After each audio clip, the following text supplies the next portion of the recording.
¿Alguna vez se tiraron de un tobogán y se preguntaron si podían caer más rápido? Hoy les voy a contar una actividad de las semanas de la matemática en la que jugamos con las formas de los toboganes y vemos qué tan rápidos son.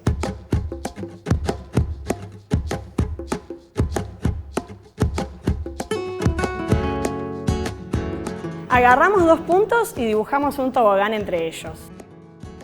Pero este dibujo quedó un poco desprolijo. Entonces la computadora va a elegir algunos puntos significativos de nuestro trazo y va a generar una curva que suaviza ese dibujo. Es decir, le saca todas las montañitas o imperfecciones que le dimos con el pulso. Acá se esconde un poquito de análisis de datos, pero después les cuento más detalles.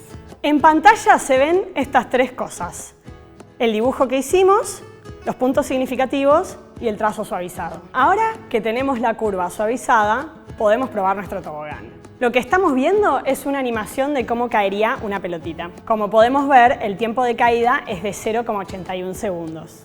¿Jugamos de nuevo?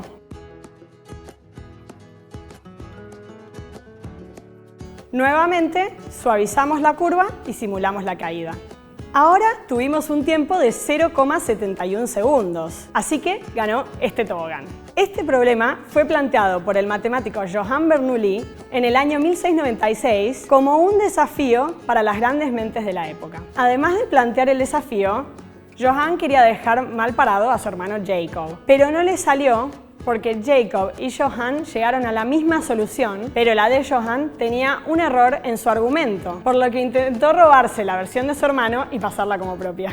Finalmente hubo 5 soluciones, todas por caminos diferentes. Quizás la solución más famosa sea la de Newton, que leyó el problema en una revista y lo resolvió en una noche. Envió su solución anónimamente, pero Johann se dio cuenta que era Newton por las técnicas que utilizaba. Se dice que declaró que reconocía al león por sus garras. Ahora veamos cuál es el tobogán óptimo, es decir, el más rápido. A esta curva se la conoce como braquistócrona, que en griego significa la del tiempo más corto. Lo más interesante es que esta curva famosa es idéntica a otras curvas famosas. O mejor dicho, ser la curva del tiempo más corto tiene además otras propiedades interesantes. Por un lado, la braquistócrona es también la cicloide. Si pensamos en una rueda y miramos fijamente un punto, el camino que ese punto recorre mientras la rueda se desplaza se denomina cicloide. Si miramos un fragmento de esa curva pero rotada, es idéntica a la braquistócrona. Pero hay más. Pensemos ahora que ponemos varias pelotitas a lo largo de nuestro tobogán. Si el tobogán es la braquistócrona, todas las pelotitas llegan al final exactamente al mismo tiempo.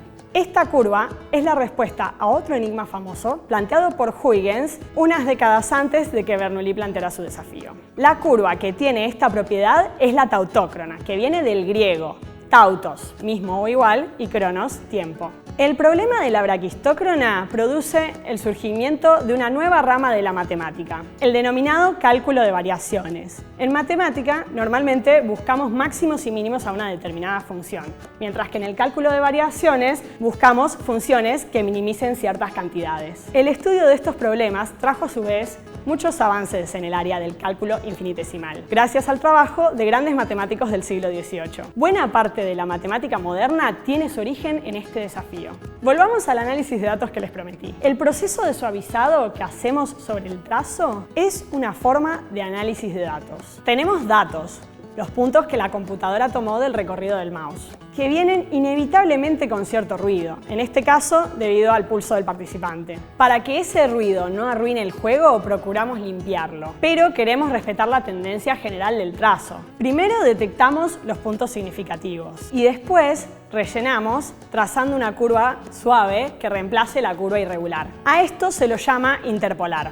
Luego tenemos que hacer una simulación. Lo que hacemos es plantear las ecuaciones de movimiento de la pelotita que tomamos de la física. La caída se rige por las leyes de movimiento de Newton. A estas ecuaciones les incorporamos la curva que calculamos como una restricción. La pelotita debe mantenerse sobre nuestro tobogán, no puede atravesarlo. Y finalmente, resolvemos las ecuaciones. Dado que estas ecuaciones son muy complicadas de resolver analíticamente, lo resolvemos de manera computacional utilizando alguno de nuestros algoritmos numéricos. Desde una pregunta que se podría hacer cualquier niño en una plaza, pudimos encontrar muchísima matemática escondida.